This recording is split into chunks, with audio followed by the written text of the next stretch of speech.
नागिन बहू। सास बहू का रिश्ता वैसे ही खींचातानी का होता है, लेकिन क्या हो जब ये तनाव पिछले जन्म से शुरू हो। इस औरत ने पिछले जन्म में मेरी माँ नागिन रूपमती को डंडे से मारा था। इस जन्म में इसकी बहू बनकर मैं उसका बदला लूंगी। बहू खड़ी होकर सास को घूर घूर कर बदला लेने का प्लान बना रही थी कि सास, हाय रे बहू, खड़ी खड़ी थक गई होगी, बैठ जाया कर, पैर में दर्द हो जाएगा। माँ जी, बड़ों के सामने बैठना मेरे संस्कारों में नहीं है। अरे बहू, कैसी बात कर रही है, बेटी है तू हमारी, बैठ जा। बहू बैठ जाती है। सास उसे चाय देती है। ये ले, मेरे हाथ की स्पेशल चाय। किस्मत हो तो भाभी जैसी, जो बैठे बैठे चाय मिल रही है, वो भी सास के हाथ की। हाँ, तुझे क्यों जलन हो रही है? अरे खुद तो चली जाएगी ससुराल। मेरा बुढ़ापा तो मेरी बहू के साथ ही है ना। बहू सास की बात सुनकर थोड़ा मुस्कुराती है, लेकिन अगले ही पल मन में सोचती है, नहीं नहीं नैना, तुझे बदलना नहीं है, ये सब इस औरत की चाल है, मुझे इससे बदला लेना है। बहू अब शाम को सास के साथ पार्क में जाती है। वो टहल रही होती है कि उसकी एक सहेली मिल जाती है। अरे वाह, क्या बात है, सास बहू घूम रही हैं। लेकिन जरा बचकर, वो क्या है ना, एक जानलेवा बीमारी फैली हुई है ना। हाँ, जानते हैं, तभी तो पूरी सतर्कता के साथ घूम रहे हैं। चलो घर भी जाना है, खाना बनाना है। अरे तो बहू को क्यों उठा कर ले आई? मैं तो कहती नहीं कभी के साथ चल, घर जाकर खाना भी तो बनाना होता है। अरे कैसी बात कर रही हो, मेरी बहू सारा दिन घर के अंदर रहती है, बेटा भी रात में आता है। ये तो घर में रह रहकर पागल हो जाएगी, और फिर मैं घूमूं और इसे घर में कैद करके रखूं। ये कहाँ का न्याय है। अच्छा, एक काम याद आ गया है, फिर मिलते हैं।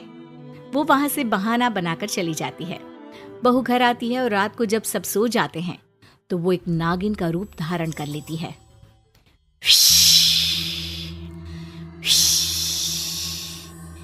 जाने कहाँ चली गई बुढ़िया, आज तो मैं इसका काम तमाम करके ही सांस लूंगी।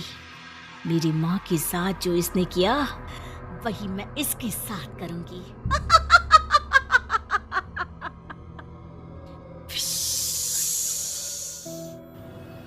बहू सास को ढूंढ ही रही होती है कि पति की आवाज आती है। नैना, पानी लेने गई हो तो मेरे लिए आइसक्रीम ले आना फ्रीजर से, बहुत मन कर रहा है खाने का, और जरा जल्दी आना। नैना तुरंत बहू का रूप ले लेती है। अरे ये कैसे उठ गए, ये तो गहरी नींद में सो रहे थे, और इतनी रात में आइसक्रीम। मतलब अभी 1 घंटा और नहीं सोएंगे, तब तक तो मुझे ही नींद आ जाएगी। अरे कहाँ हो यार? अरे ये फिस फिस सी आवाज क्या आ रही है? देखो तो कोई चूहा है क्या? बहू खुद की तुलना चूहे से सुनकर गुस्सा हो जाती है। वो आइसक्रीम लेकर कमरे में आती है। क्या कहा? फुस फुस चूहा करता है? वो चीची चीची करता है, समझे? और फिस फिस करती है नागिन, इच्छाधारी नागिन। अरे यार, क्यों डरा रही हो? आज के जमाने में इच्छाधारी नागिन वागिन कुछ नहीं होती, वो तो सिर्फ फिल्मों में होती है, श्रीदेवी वाली फिल्मों में। पत्नी अगले ही पल श्रीदेवी का रूप धर लेती है। पति देखता ही रह जाता है, लेकिन फिर वो नैना बन जाती है। नैना, श्रीदेवी आई थी। क्या कह रहे थे तुम? इच्छाधारी नागिन वागिन कुछ नहीं होता। मतलब तुम नागिन हो? माँ बचाओ।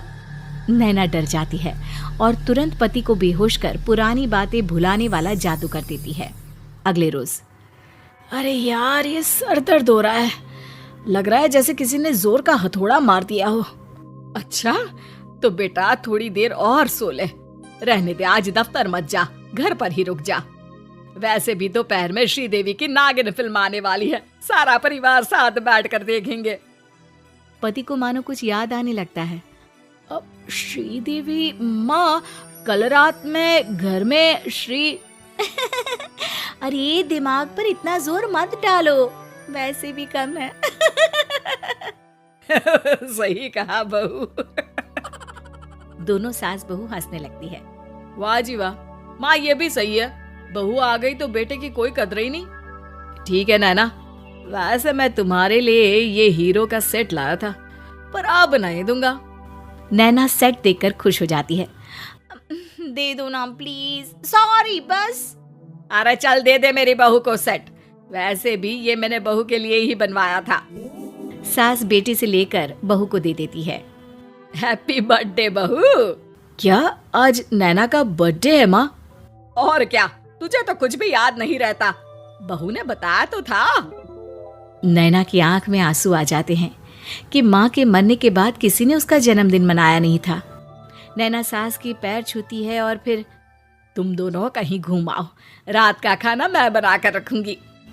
पति और नैना घूमने चले जाते हैं। पता है, मैं अपना जन्मदिन तकरीबन 200 साल बाद मना रही हूँ। विश्वास ही नहीं हो रहा। तुम भी ना क्या हमेशा मजाक करती रहती हो। नहीं, मैं सच कह रही हूँ। खैर, बात आई गई हो जाती है। दोनों पार्क में घूम रहे होते हैं कि पति अचानक नैना को धक्का दे देता है और नैना गिर जाती है। क्या कर रहे हो? क्या हो गया तुमको, गिर जाती तो? पति अचानक नैना को गले लगा लेता है और फिर रोने लगता है। पति का ये बदला हुआ रूप देखकर नैना पूछती है, क्या हो गया है, बोलोगे कुछ? मैं ठीक हूँ, रो मत।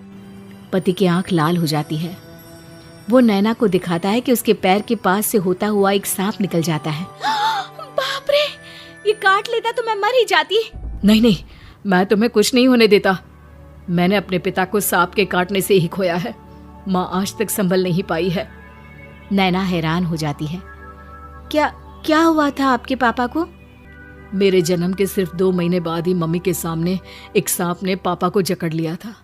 माँ ने उस सांप से कई निवेदन किए लेकिन वो नहीं मानी। शहर के सबसे बड़े सपेरे ने भी उस सांपिन से बात की लेकिन उसे जरा भी तरस नहीं आया।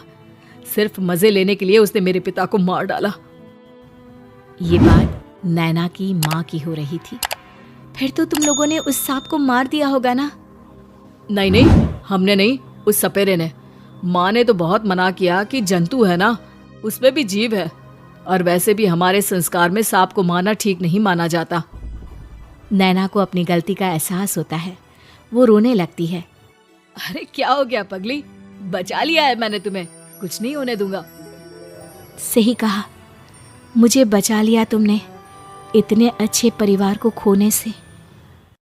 दोस्तों, अगर आपको हमारा वीडियो अच्छा लगा हो तो लाइक कीजिए, अपने दोस्तों के साथ शेयर करें और हमारे चैनल को सब्सक्राइब करें। Thank you.